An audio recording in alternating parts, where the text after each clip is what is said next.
Korang nak tahu tak? Ana suka tengok video kelakar kat TikTok. Kadang-kadang tu boleh hilangkan stres Aina. Tasha pula suka tengok video TikTok Khairul Aming. Semua resepi masakan ni senang-senang. Serius, Pi. Betul-betul, saya pun suka tengok Khairul Aming.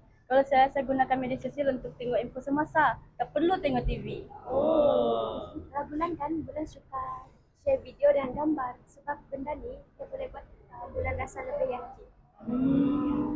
Tapi kadang-kadang kita scroll dah berhenti kan? Betul. Mungkin cakap 5 minit je, sudah sejam dah scroll. Betul tu. Aku pernah tidur lewat sebab layan video TikTok. Esoknya aku tertidur dekat kelas. Teruknya. Sabar. Media sosial tu sebenarnya boleh je jadi hiburan yang sihat. Yang penting kena kawal masa dan juga tujuan yang betul. Betul juga. Tengok macam Nana, tak reti kontrol media sosial. Last, pelajaran entah ke mana, diri sendiri pun ke laut. Jadi media sosial ni pilihan tangan kita. Gunakan media sosial dengan bijak, hiburan dan bukan ketagihan. Jadi Kami pilih untuk guna media sosial secara sihat. Kami bijak menghibur bukan ketagihan. Bagaimana pula dengan anda?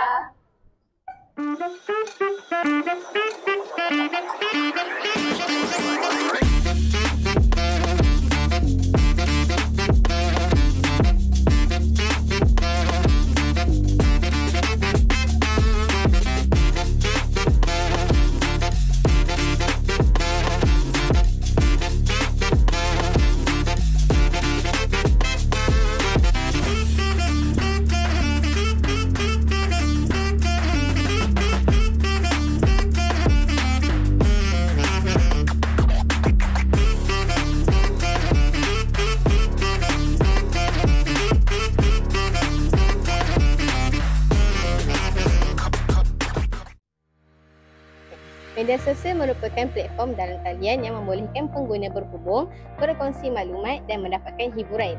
Ramai orang menggunakannya untuk menonton video, bermain permainan, mengikuti berita terkini atau berinteraksi dengan selebriti dan rakan-rakan. Namun, penggunaan tanpa kawalan boleh menyebabkan ketagihan yang memberi kesan kepada kesihatan mental, prestasi harian dan hubungan sosial.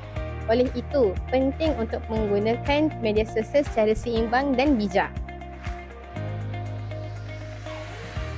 Okey, seterusnya kita pergi kepada manfaat media sosial. Yang pertama ialah mudah berkomunikasi sekiranya hubungan yang agak jauh. Yang kedua adalah belajar benda baharu dan ikuti isu semasa.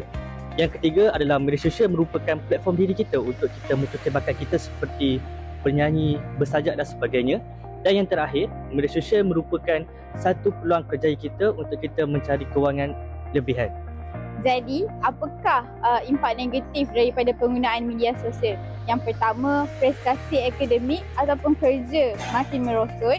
Yang kedua, jadual tidur tidak teratur. Dan yang ketiga, masalah hubungan sosial. Dan yang keempat, tekanan perasaan dan mungkin akan menyebabkan kemurungan. Tanda-tanda ketagihan kepada media sosial adalah yang pertama, mudah merasa cemas sekiranya tidak dapat memegang telefon bimbit. Yang kedua, mudah hilang fokus, kekurangan masa tidur dan terakhir sekali adalah mudah berasa diri kosong. Kalau ada isu, sudah semestinya ada langkah. Bagi langkah mengatasinya adalah yang pertama adalah tetapkan had penggunaan handphone. Yang kedua ialah mewujudkan zon bebas telefon. Yang ketiga ialah penglibatan diri dalam aktiviti luar dan yang terakhir adalah bersosial.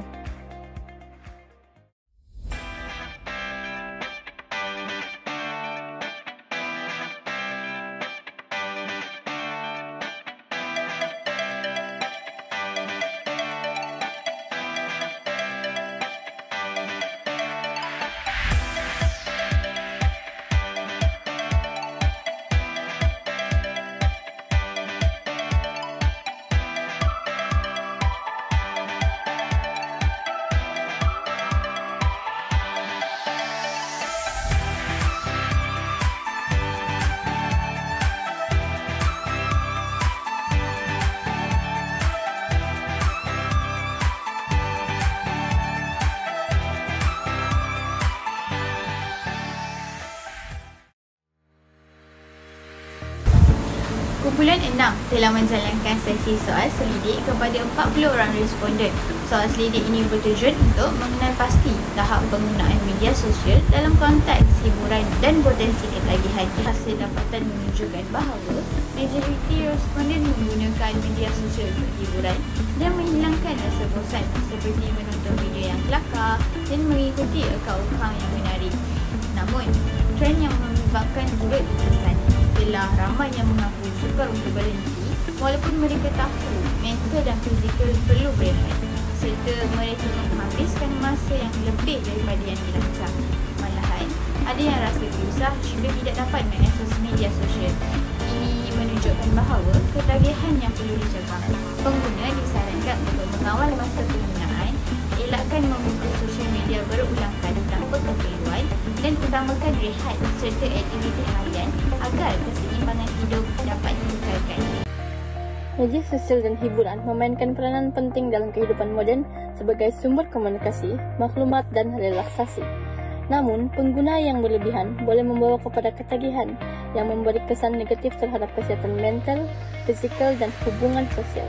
Ketagihan ini sering berpunca daripada keinginan berterusan untuk perhatian, hiburan segera dan kepuasan emosi yang cepat. Penting untuk kita mengawal secara bijak menggunakan media sosial dengan menetapkan had masa dan mengutamakan interaksi serta aktiviti di dunia sebenar. Pendidikan digital dan kesedaran kendiri adalah kunci untuk memastikan teknologi ini dimanfaatkan secara positif dan tidak menjejaskan kesejahteraan individu. Okey, saya akan membuat refleksi berkaitan dengan media sosial, hiburan atau ketagihan. Okey, yang pertama ialah media sosial memberikan hiburan yang cepat dan mudah terutama selepas seharian kita penat bekerja. Yang kedua, berkaitan dengan kandungan seperti video lucu, muzik dan trend semasa, ianya amat menghiburkan dan menarikkan perhatian kita. Yang seterusnya ialah penggunaan yang berlebihan boleh menyebabkan ketagihan dan membazirkan masa. Saya juga sering terbawa-bawa mengabaikan tugasan atau rehat yang cukup. Yang seterusnya, saya sedar bahawa penggunaan media sosial perlu dikawal agar tidak menjejaskan tugasan seharian kita.